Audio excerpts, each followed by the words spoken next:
Selamat malam para pemirsa, ketemu lagi di Hot Room dengan saya Hotman Paris. Tragedi keluarga. Seorang anak umur 14 tahun di tengah malam tiba-tiba mengambil pisau, menusuk leher bapaknya sampai meninggal, dan kemudian mengejar ibunya, menusuk ibunya tapi ibunya selamat. Akhirnya neneknya yang kemudian ditikam dan meninggal. Ada apa?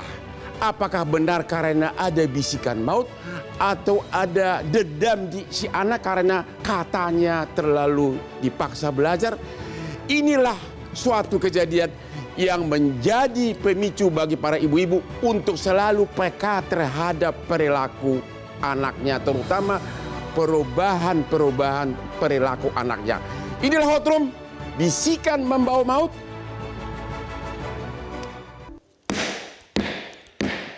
Pemirsa, berita di media belakangan ini membuat jantung kita bergetar. Ada di NTB anak disabel dituduh melecehkan, memperkosa 13 wanita. Ada anak di bawah umur membunuh bapak dan neneknya. Bagaimana cara kita menghadapi agar pada saat Anda nonton tetap tenang? Caranya adalah selalu tersedia kopi luwak hitam premium. Itulah yang membuat Hotman Paris selama 38 tahun jadi pengacara tetap selalu terdepan. Kopi luwak hitam premium kesayangan Hotman Paris. Oh, mantap banget. Bapak Kombes Pol Ade yang membawahi TKP tentang anak di bawah umur yang membunuh orang tuanya. Boleh diceritakan kira-kira outline, garis besar kejadiannya dan motifnya apa? Jadi berawal dari adanya laporan masyarakat pada dini hari jam 1.30 bahwa ada peristiwa pembunuhan di Komplek Bona Indah, di mana saat itu masih dilakukan pengejaran oleh Satpam pelakunya. Kemudian anggota berangkat ke TKP, ditemukan ada 2 orang korban yang sudah meninggal dunia bersimbah darah di dalam rumah di lantai 1. Kemudian yang satu lagi di luar rumah itu adalah korban ibunya yang dilakukan oleh seorang anak. Dan pada saat malam itu akhirnya sang anak dapat diamankan, di security dan ditangkap. Dari hasil pemeriksaan kami, dari hasil CCTV dan kejadian di rumah, kemudian juga kita lihat dari sidik jari, memang sang anak lah yang melakukannya pada malam hari tersebut.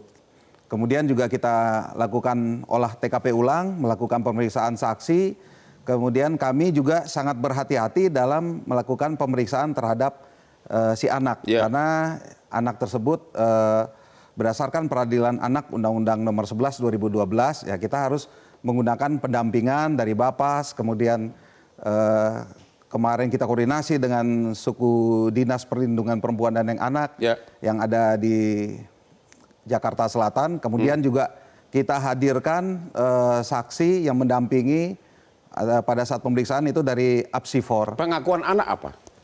Untuk pengakuan anak pada saat tersebut dia malam mendapatkan bisikan, dia tidak bisa tidur, tiba-tiba dia harus melakukan hal tersebut.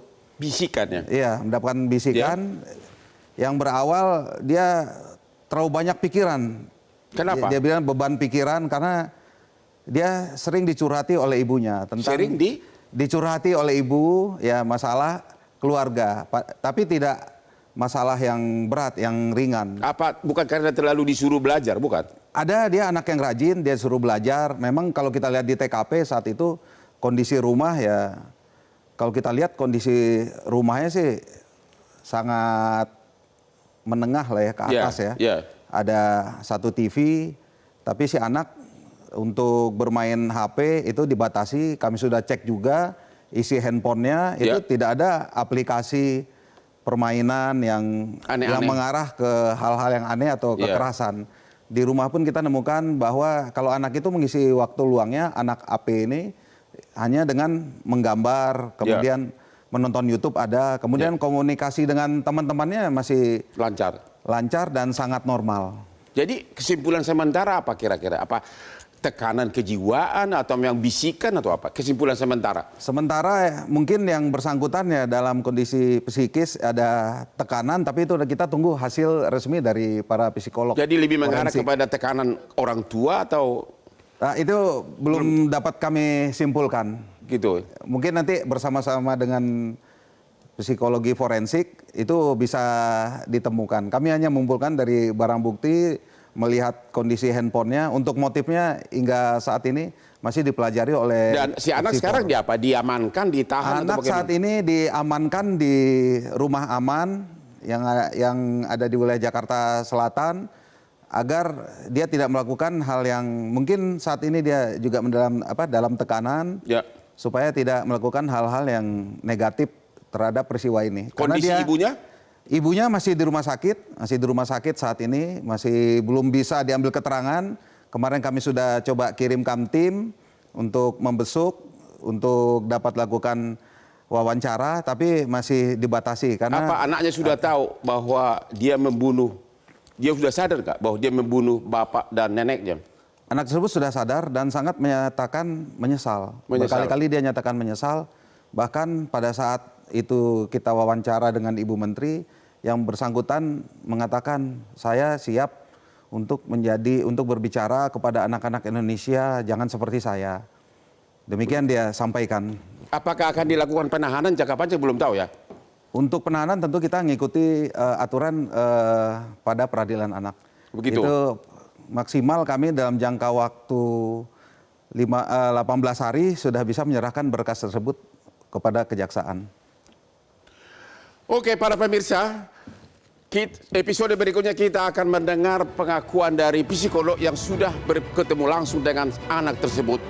Bisikan membawa maut. Hot Room.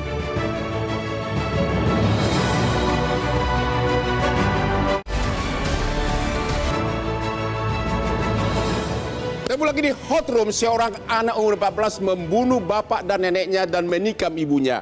Ibu Novita Tandri, psikolog yang telah ketemu dengan si pelaku ini. Apa hasil temuan Ibu? Ini masih sangat sementara sekali ya, Bang Hotman ya, dan juga waktunya sangat singkat sekali. Jadi temani oleh tim daripada C4. Kalau saya melihat yang pertama yang bisa ditangkap, anaknya baik. Anaknya baik.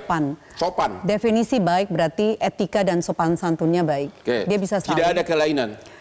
Dia bisa salim, kaki diturunkan, lalu dengan menyampaikan salam assalamualaikum.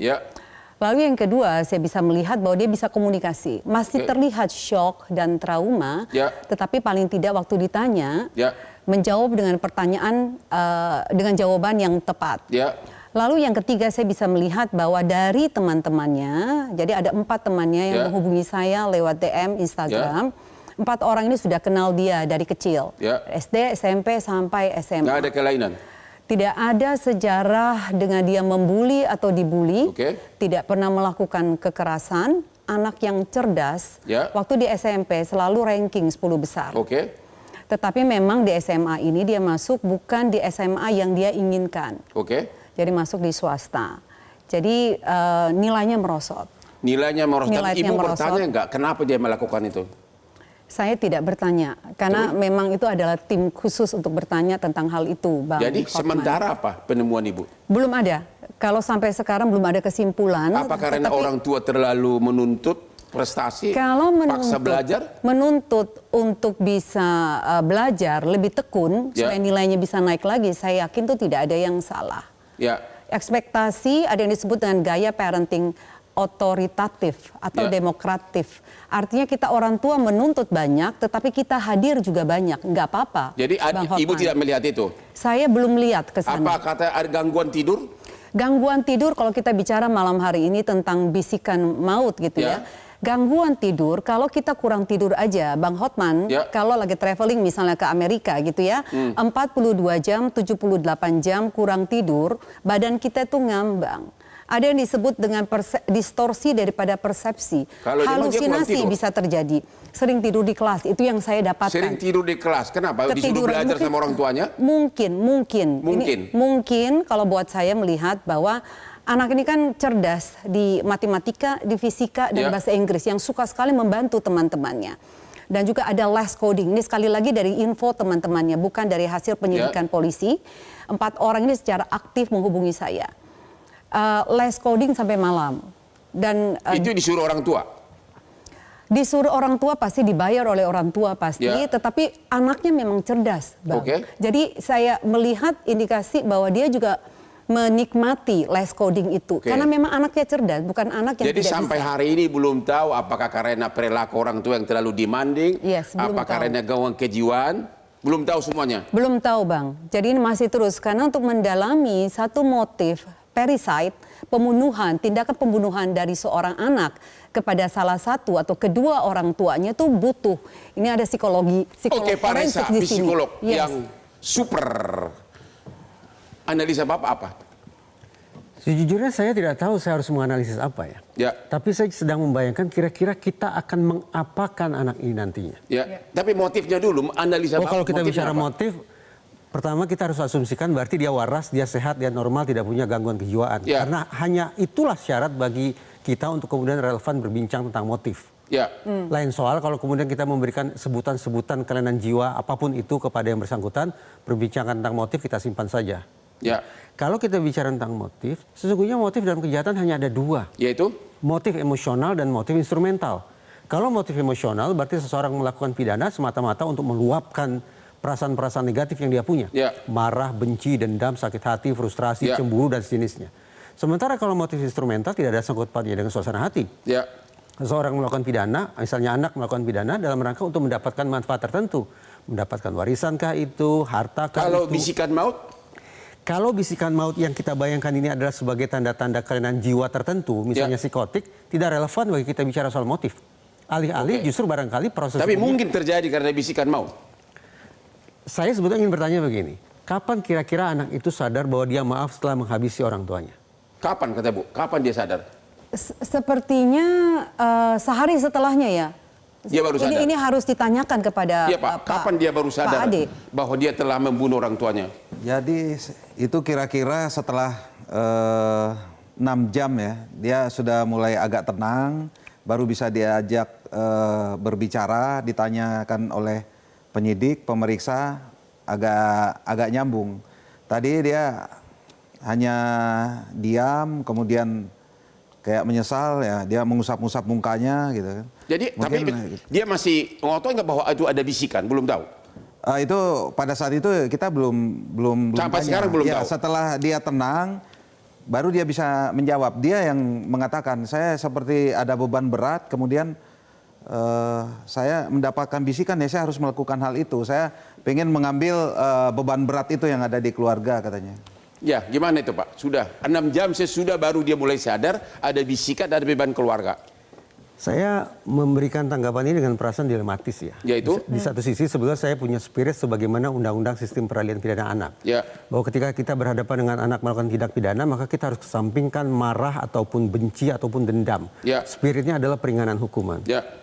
Tapi kalau saya simak apa yang Pak Kombes Rahmat Idnal tadi katakan, menurut saya agak tidak sinkron. Satu, kalau anak ini dianggap mengalami halusinasi, tapi pada saat sama dia memberikan penjelasan mengapa maaf dia menghabisi orang tuanya, yaitu untuk meringankan beban orang tua. Lantas kita ingin memahami atau percaya yang mana? Kalau dia halusinasi, maka dia praktis tidak akan bisa bercerita tentang apa sesungguhnya motif dia untuk melakukan aksi itu. Dia bilang bisikan, katanya bisikan. Tapi pada saat yang sama, tadi Pak Rahmat mengatakan dia menghabisi orang tuanya dengan tujuan tertentu, tujuan instrumental, yaitu menghilangkan penderitaan orang lain. Tidak sinkron bagi saya. Karena itu, saya harus percaya pada yang mana. Kita berasumsi apakah anak ini betul-betul memiliki gangguan kejiwaan, sehingga layak suatu saat nanti mendapatkan misalnya pasal 44 KUHP, ataukah kita akan anggap anak ini sebagai anak yang normal? Jadi Bapak sebagai ahlinya belum tahu menyimpulkan sebetulnya saya berharap malam ini akan dapat gambaran secara lebih rinci, terutama dari Mbak Novita. Tapi sejujurnya saya berterima kasih bila sudah memberikan informasi, tetapi kan kamu yang ketemu langsung, kira-kira, walaupun ini belum final, kira-kira apa? Kira-kira aja dulu. Ini pendapat. Biar pemirsa ini pengen tahu gitu loh. Tapi ini pendapat pribadi. Sekali lagi ya, pendapat pribadi ya. Saya jadi pengacaramu nanti, tenang aja. Kira-kira apa? Kalau saya secara pribadi melihat bahwa anak ini tidak punya tempat untuk diajak berbicara kepada orang lain. Oh, berarti Masalah anak tunggal, kesepian. Kesepian. Kalau kita kakak adik kan ada teman untuk bicara. Ya, dia anak tunggal dia ya? sendiri, orang tua dan juga seorang nenek. Tidak ada teman untuk diajak bicara. Memang ada pelarangan untuk bertemu terlalu banyak dengan teman-temannya untuk fokus kepada akademiknya. Karena nilainya turun. Dan itu sekali lagi tidak salah. Jadi kalau buat saya, menjadi orang tua harus mengenal anak-anaknya satu-satu, didengar Mas Bang. Jadi menjadi orang tua ada 3 hal yang saya selalu garis bawahi. Anak harus tahu bahwa dia dikasihi, dicintai. Ya. Anak harus tahu bahwa dia dipercaya. Ya. Anak harus tahu bahwa dia didengar. Nah terkadang dalam kasus ini apa yang terjadi? Dalam kasus itu menurut saya mungkin kita belajar. Kurang didengar, terlalu ngoyo, terlalu ngotot, terlalu demanding atau apa? Sementara dulu. Nah, ini pemirsa biar tahu. Sangat-sangat tidak fair buat saya untuk mengatakan bahwa itu kebenarannya. Karena saya tidak tahu.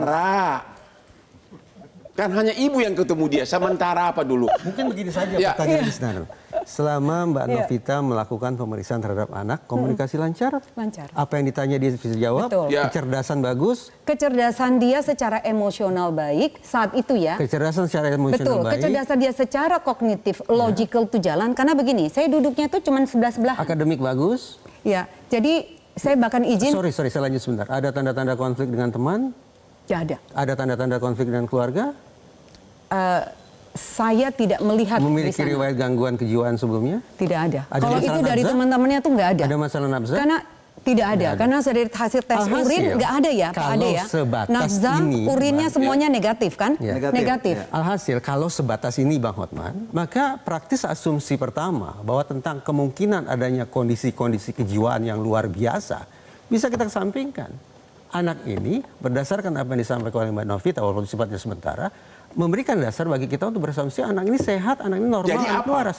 Nah, berarti relevan bagi kita bicara tentang motif 2 itu. Apakah motif emosional ataukah motif instrumental? Apakah motif emosional atau instrumental? Kita akan dengar sesudah yang berikut ini dari Kementerian Perlindungan Anak dan Perempuan ya.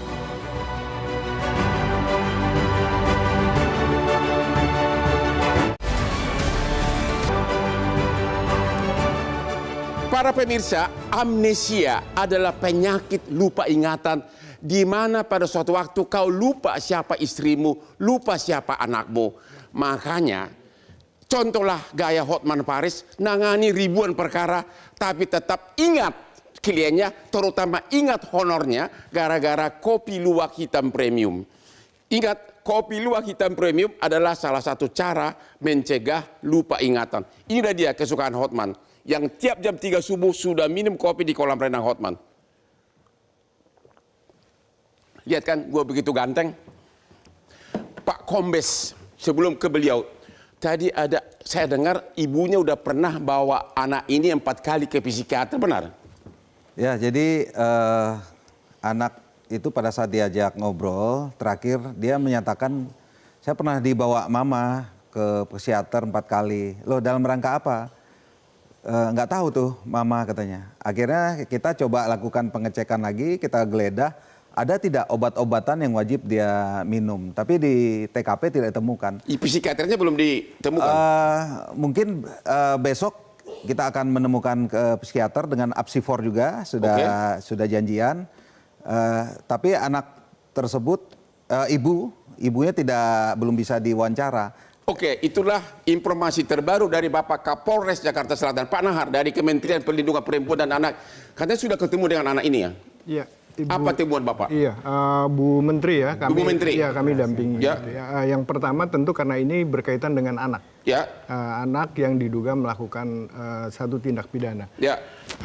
Lalu kemudian di setiap anak itu punya hak, salah satunya adalah mendapatkan perlindungan. Tapi temuan dulu, itu kan hak nanti. Iya, kan? Okay. Kalau hak nanti pengacara ada urusannya itu. Iya, temuan Bapak dulu apa? Sementara apa? Masalah keluarga, masalah bisikan maut atau apa?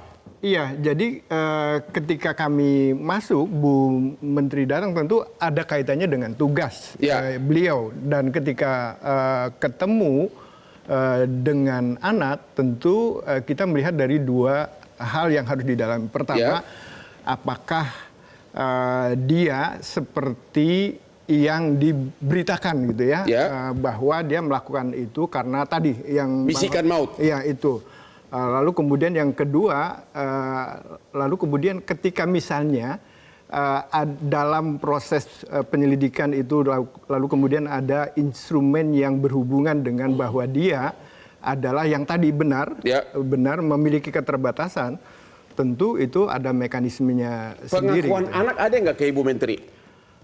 Nah, kembali sebetulnya sudah disampaikan oleh tadi Bu Novita dan Pak Reja dan Pak Kapolres ya, bahwa yang disampaikan ke Bu Menteri itu anak ini bisa komunikasi dengan baik. Jadi nggak ada hambatan. Dia ngaku kenapa melakukan, kenapa? Ada nggak penjawabannya? Bu Menteri menghindari mengungkap kejadian itu. Karena, jadi pada saat itu bahkan kemudian dia ingin menyampaikan misalnya bahwa dia ingin menjadi komika gitu ya. Lalu kemudian bahwa dia ingin menjadi orang yang bermanfaat bagi banyak orang gitu ya.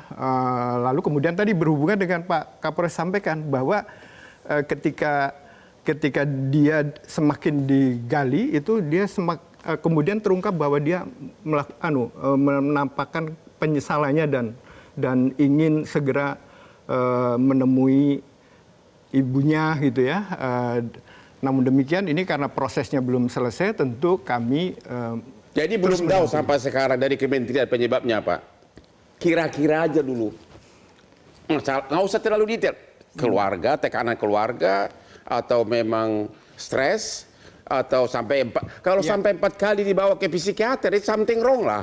Iya, jadi kesimpulan sementara begini. Jadi setiap kali anak berkonflik dengan hukum selalu ada kaitannya dengan masalah lain.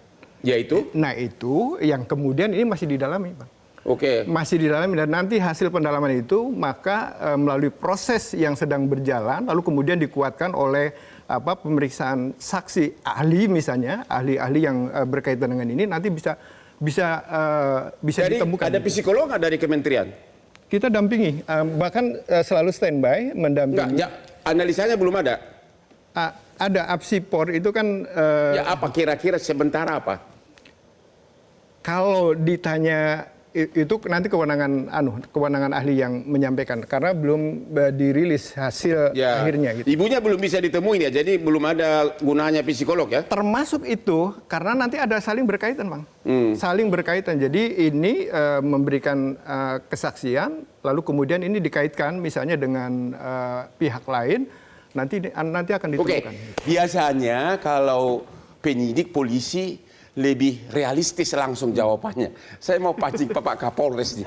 Analisa sementara apa kira-kira? Ini tidak mengikat tentu, kira-kira sebagai penyidik kan sudah punya keahlian yang sangat matang. Kira-kira apa sebenarnya masalah keluarga atau bisikan maut? Kira-kira aja Pak, ini nggak mengikat kok. Ini kan diskusi Pak. Analisa aja Pak. Bapak Kombes itu pasti bisa, udah tahu jawabannya sebenarnya. Gimana Pak? Jadi analisa sementara seperti yang kami sampaikan dari awal, ya sang anak tersebut sering dicurhati oleh ibunya, masalah keluarga, bercerita harusnya ayah sudah bisa promosi, ya, ayahnya bekerja di bagian IT, namun saat ini masih belum. Ini saya dapat cerita dari sang anak ya.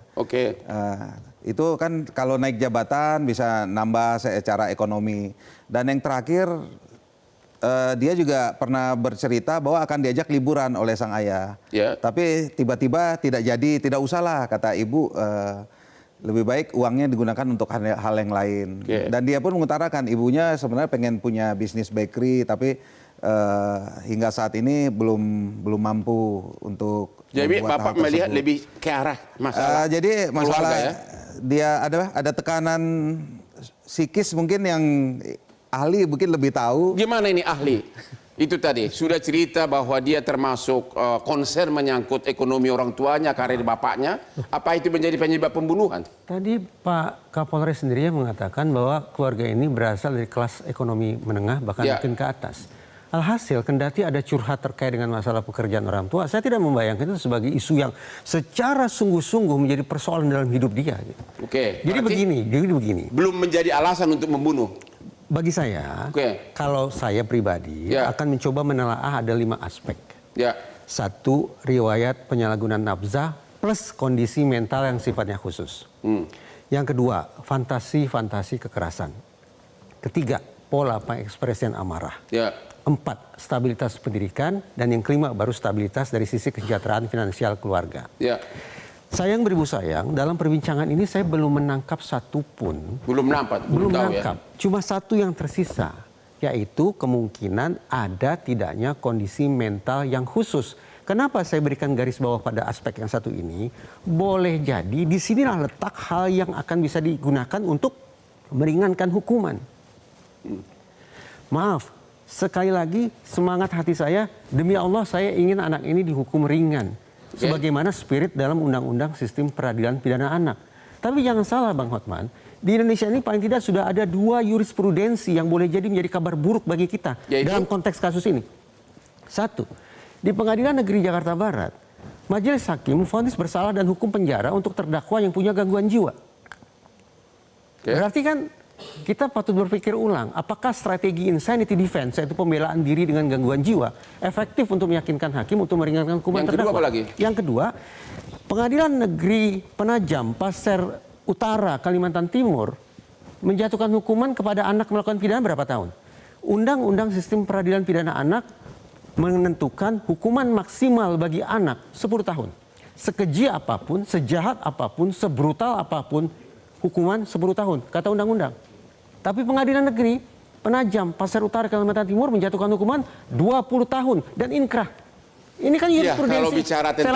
Kalau bicara tentang kepastian hukum, memang di Indonesia ada kepastian hukum. Saya lanjut sedikit. Artinya, ketika saya pribadi ingin anak ini dihukum ringan, tentu saja saya harus sanggup menghadirkan hal-hal yang meringankan di ruang sidang. Tapi kalau itu tidak bisa dilakukan, maka izinkan saya untuk khawatir bahwa 2 jurisprudensi yang tadi saya sebut boleh jadi akan dikenakan kepada anak ini. Terima kasih. Pemirsa, sesudah yang berikut ini kita akan menanya lagi kepada psikolog dan kepada Bapak polisi, apakah karena anak ini terlalu pintar sehingga bisa menyembunyikan apa kejadian sebenarnya. Ketemu lagi di Hot Room.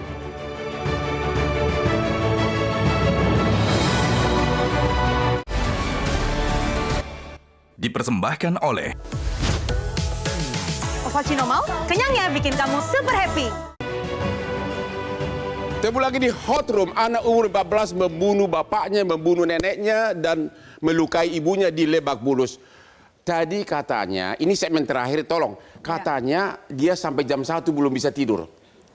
Ibu ada melihat ya kira gangguan tidur dan lain-lain? Ini sekali lagi informasi dari teman-temannya, sahabat-sahabat dekat, bahwa di sekolah Ananda MAS 14 tahun sering ketiduran. Sering ketiduran. Dan kenapa saya masuk kepada gangguan tidur? Karena gangguan tidur itu bisa menyebabkan halusinasi sama dengan gejala daripada psikosis, Mas, Bang Hotman. Psikosis itu halusinasi dan delusi. Dan halusinasi kita bicara dulu dari gangguan tidur ini bisa menjadi halusinasi auditori dan visual. Apa pula itu auditori? Auditori pendengaran. Jadi bisikan, Bang Hotman. Oh, jadi ada bisikan begitu. Halusinasi auditori bisa disebabkan salah satu dari gangguan tidur. Karena di malam itu masih chatting sama temennya. Jadi dia masih mengerjakan tugas-tugasnya di malam itu. Rasanya kalau menurut saya dia punya kesulitan untuk tidur. Sampai ke gangguan tidur, ini yang perlu kita dalami lagi. Pak Reza setuju? Halusinasinya berapa kali? Ya. Saya nggak tahu halusinasinya berapa kali. Artinya begini, kalau halusinasi itu hanya terjadi pada malam itu, maka menurut saya agak bombastis kalau kita anggap bahwa anak ini memiliki sekali lagi kondisi mental yang khusus. Kalau buat saya justru Mas Reza, justru harus diberikan kesempatan. Malam hari ini kejadian baru di Sabtu dini hari.